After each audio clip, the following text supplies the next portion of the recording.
नमस्कार दोस्तों, आप सभी का विश्व भारती चैनल में बहुत बहुत स्वागत है।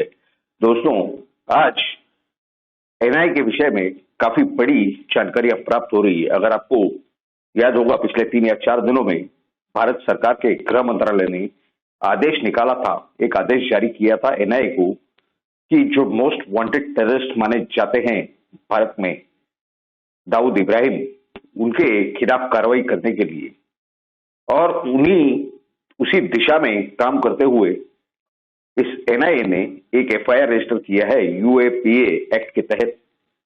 जी हाँ दोस्तों, अब ये वही एक्ट है जिसके बारे में ये ओआईसी कुछ दिन पहले संसद में कह रहे थे कि उनके ऊपर जो कथाकथित हमला हुआ उस विषय में कार्रवाई उसी कायदे के तहत होनी चाहिए। और कुछ दिन पहले तक वो कह रहे थे कि इस कायदे को रद्द किया जाना चाहिए, इस कानून को रद्द किया जाना चाहिए। तो इस तरह की परिस्थिति है। खैर, यूएपीए के तहत वो एफआईआर दर्ज हो चुका है और पिछले 48 घंटों में उसकी कुछ रजिस्ट्रेशन हुई है, इस प्रकार की जानकारियां मिल रही हैं। लेकिन इससे भी बड़ी जानकारी ये प्राप्त हो रही है पिछले 24 घंटों के अंदर, जिसकी हमने शानिशा करने की, वेरिफिकेशन करने की कोशिश की, और विश्वसनीय सूत्रों से हमें जो बातें मालूम पड़ी विश्वसनीय सूत्रों से, वो हम आपके सामने रखने जा रहे हैं। ये बताया जा रहा है कि 3 बड़े बड़े नेता हैं जो एनआई के रडार पर है। और सबसे बड़ी बात, आज सुबह को जो हमें जानकारी प्राप्त हुई उससे तो इसकी थोड़ी सी पुष्टि हुई, लेकिन और भी हमें कुछ अलग से जो सूत्रों से जानकारी अब प्राप्त हुई उसमें यह बताया जा रहा है कि तीनों के 3 नेता ये माने जा रहा है कि महाराष्ट्र के हैं।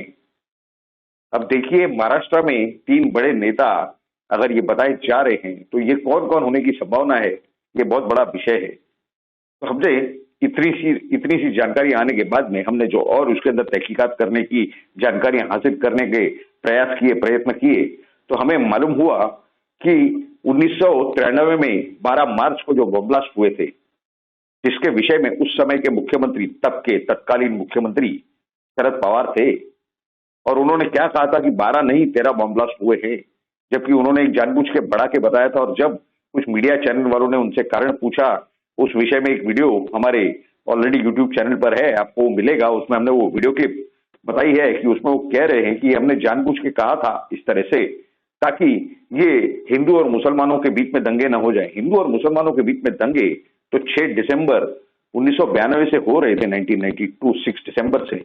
ये कौन से दंगे रोकने की बात कर रहे थे? क्या इन्होंने जानबूझ के हिंदुओं को डराने के लिए इस तरह का वक्तव्य किया था या क्या था, उनका तो वही जाने। क्योंकि इस तरह से गुमराह करना ये शरद पवार साहब की पहले से आदत रही है।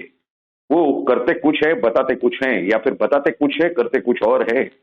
अगर आपने देखा होगा, अनिल देशमुख के केस में 2 बार उन्होंने दिल्ली से प्रेस कॉन्फ्रेंस ली और उन्होंने वहां से ये बताने का प्रयास किया कि अनिल देशमुख का कोई संबंध नहीं है सचिन वाजे से या परमवीर सिंह से, और ये कभी उनसे मिले ही नहीं। इस तरह की बातें वो कर रहे थे। लेकिन उसी समय जब वो बता रहे थे कि इन्हें कोविड था और ये हॉस्पिटल में एडमिट थे, उसी समय भारतीय जनता पार्टी के किसी आईटी सेल से किसी ने ट्वीट किया था, सोशल मीडिया सेल से शायद उनके अमित मालविया ने, और ये बताया था कि उस दिन उन्होंने प्रेस कॉन्फ्रेंस ली थी हॉस्पिटल से डिस्चार्ज होने के बाद, हॉस्पिटल के कंपाउंड में, और उस वीडियो को भी साथ में ट्वीट किया था। उसके बाद इनके पास कोई जवाब नहीं था मीडिया को देने के लिए, और इनको ये जो उनकी प्रेस कॉन्फ्रेंस थी वो वाइंड अप करनी पड़ी थी, अगर आपको याद होगा तो ऐसा बताया जा रहा है कि उस समय के ये जो दंगे हुए थे कथाकथित, ये तो कराए गए हुए दंगे थे।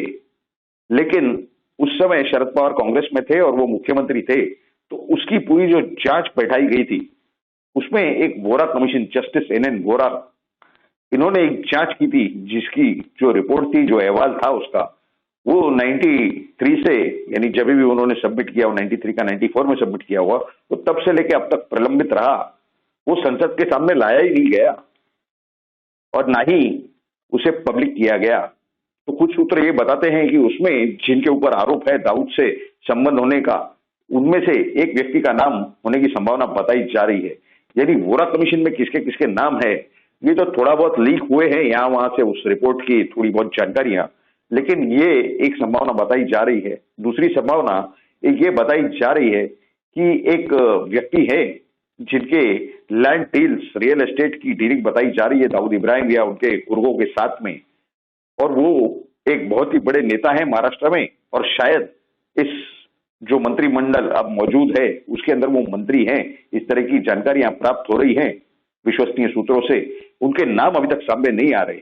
नाम का अंदाजा तो शायद आप भी लगा ले, हम भी लगा ले, लेकिन ये अंदाजे से बात करना, ये बात गलत हो जाती है। आपको अगर पूरी जानकारियां समझ में आ रही हो मेरे हिसाब से तो बहुत अच्छी बात है। दूसरी बात, आपको एक और बात बता दी, तीसरे व्यक्ति कौन है इस विषय में भी कुछ जरा सी जानकारियां प्राप्त हो रही है, लेकिन स्पष्ट रूप से नाम नहीं बताया जा रहा है। ये उनके बारे में बताया जा रहा है कि पिछले 8 साल के अंदर वो एक बार मंत्री रहे हैं, और उनके ऊपर आरोप लगा था कि वो दाऊद इब्राहिम या उनके गुर्गों से या उनके घर के लोगों से फोन पे बात करते हुए पाए गए थे, या उनकी फोन के द्वारा बातचीत होती रहती थी। इस तरह के उनके ऊपर कुछ आरोप लगे थे। तो ये तीनों व्यक्ति इस पूरे एनआईए के जो तहकीकात है, जो जांच है, उसमें उनका नाम आने की संभावना बताई जा रही है।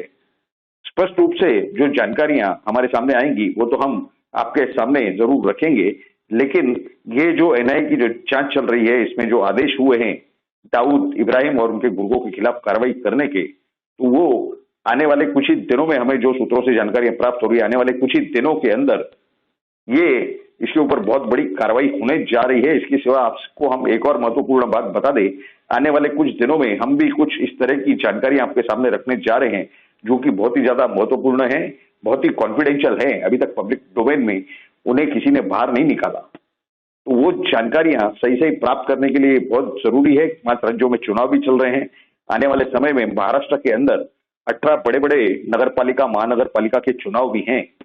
उसके सिवा और कई बड़े बड़े जिला परिषद के चुनाव हैं, यानी मिनी विधानसभा के जो चुनाव होने चाहिए, यानी आधी विधानसभा के चुनाव हो रहे हैं महाराष्ट्र में। इस तरह की परिस्थिति या इस तरह का माहौल, इस तरह का वातावरण वहां रहने वाला है। तो ऐसे पूरे माहौल के अंदर हमें तो गर्मा गर्म जानकारियां मिलेंगी, वो तो हम आपके सामने रखेंगे ही, लेकिन इसके सिवा और कई सारी ऐसी जानकारियां हैं जो अब तक पब्लिक डोमेन में नहीं है, बाहर नहीं है, लेकिन वो हम चाहते हैं कि हमारे दर्शकों को और भारत की जनता के सामने वो सब जानकारी रखी जाए। और वो इस तरह के कुछ कागजात भी शायद हमारे पास 1 या 2 दिनों में आने वाले हैं, वो भी हम आपके सामने रखेंगे। इसीलिए आप सभी से निवेदन है कि अगर आपने हमारे इस चैनल को अब तक सब्सक्राइब नहीं किया है तो जल्द से जल्द सब्सक्राइब करो। सब्सक्राइब बटन के बाजू में जो बेल आइकन का लिंक है उस पर क्लिक करके ऑल नोटिफिकेशन ऑन कर दें, ताकि आपको सबसे पहले हमारे वीडियो की नोटिफिकेशन यानी जानकारी प्राप्त हो और सबसे पहले हमारा वीडियो देख करके सही सही जानकारियां प्राप्त कर सके। तो आज का जो विषय है दोस्तों, उसमें तो इस विषय में जो हमारा चल रहा था आज का विषय, इसमें ये पूरा कोई स्पष्ट रूप से कुछ नहीं है। एनआईए की जो जांच होती है वो बड़ी कॉन्फिडेंशियल होती है, और आने वाले हो सकता है कि 5-10 दिनों में या 15 दिनों में या इस फरवरी के महीने के अंदर इस विषय में कई सारी बड़ी जानकारियां प्राप्त हो, बहुत बड़े कदम उठाए जाने की संभावना स्पष्ट रूप से बताई जा रही है सूत्रों द्वारा। तो आने वाले समय में ये नेता कौन कौन है, ये जो हमने आपके सामने जानकारी रखी 3 नेताओं के विषय में, इस विषय में आपकी क्या राय है, वो कौन होने की संभावना है, इस विषय में आपकी जो राय है वो बहुत ही हमारे लिए अनमोल है, बहुत ही महत्वपूर्ण है। ये जरूरी है कि आप इन तीनों नेताओं के विषय में या उनका कौन होने की संभावना है उस विषय में जरूर आप नीचे कमेंट बॉक्स में लिख करके आपकी राय हमें बताएं। दूसरी बात, अगर आपको किसी और वीडियो पे कुछ और विषय पर जानकारियों की आवश्यकता हो, जरूरत हो, तो जरूर वो भी कमेंट बॉक्स में लिखें, ताकि हम उस विषय पर वीडियो बना करके आपके सामने, हमारे वीडियो के द्वारा वो सब जानकारी आपके सामने रख सकें। और सबसे महत्वपूर्ण बात यह है दोस्तों कि ये जो बताया जा रहा है कि जिनके लैंड डीलिंग का व्यवहार, जो कथाकथित मंत्री हैं शायद अब की महाविकास आघाड़ी की सरकार में, बताया जा रहा है सूत्रों द्वारा, वो और क्या व्यवसाय करते हैं उस विषय में अभी तक जानकारी अभी प्राप्त नहीं हुई, लेकिन ये बताया जा रहा है कि बड़े कंट्रोवर्शियल स्टेटमेंट उनके हुआ करते हैं। क्योंकि कुछ दिन पहले अभी संजय राउत, वो तो मंत्री नहीं है उस सरकार में, वो एक सांसद हैं, विश्व प्रवक्ता, शिवसेना के प्रवक्ता माफ कीजिए, और कार्यकारी संपादक सामना के, उन्होंने एक बयान दिया था कि उनके ऊपर दबाव डाला गया था कि सरकार को किस तरह से गिरा दीजिए, तो हम मिड टर्म इलेक्शंस करवाना चाहते हैं महाराष्ट्र में, और वो सब नहीं की। इसके लिए इनके जो भाई हैं प्रवीण राउत और इनके जो और बिजनेस के जो रिलेशंस है, जो संबंध हैं व्यवहारिक, उनके ऊपर ईडी द्वारा कार्रवाई की जा रही है। दोस्तों, ये सिर्फ हवा में पतंग उड़ाने जैसी बातें हैं, क्योंकि जब इन्होंने खुद ने कार्रवाई की, यहाँ पर बात हो रही है जो स्वतंत्रता का अधिकार है, व्यक्ति स्वतंत्र का, फ्रीडम ऑफ एक्सप्रेशन, उस विषय में तो इन्होंने अर्नब गोस्वामी पर कार्रवाई की और कई सारे लोग हैं जिनके खिलाफ कार्रवाई की गई। खैर, इस विषय पे तो हम आगे आने वाले समय में एक वीडियो बनाने ही जा रहे हैं, आने वाले 2 से 3 दिनों के अंदर। तो आप जरूर हमारे इस चैनल को सब्सक्राइब कीजिए और नोटिफिकेशन ऑन कर दीजिए। तो इस तरह की ये पूरी परिस्थिति है, यानी ये अगर कुछ करें तो कानून का उपयोग है या सदुपयोग है, लेकिन केंद्र सरकार कुछ कार्रवाई करे तो ये पूरा विषय जो है यानी दुरुपयोग है, राजनीतिक काम के लिए, राजनीतिक उपभोग के लिए केंद्रीय जो एजेंसियां हैं उनका दुरुपयोग हो रहा है।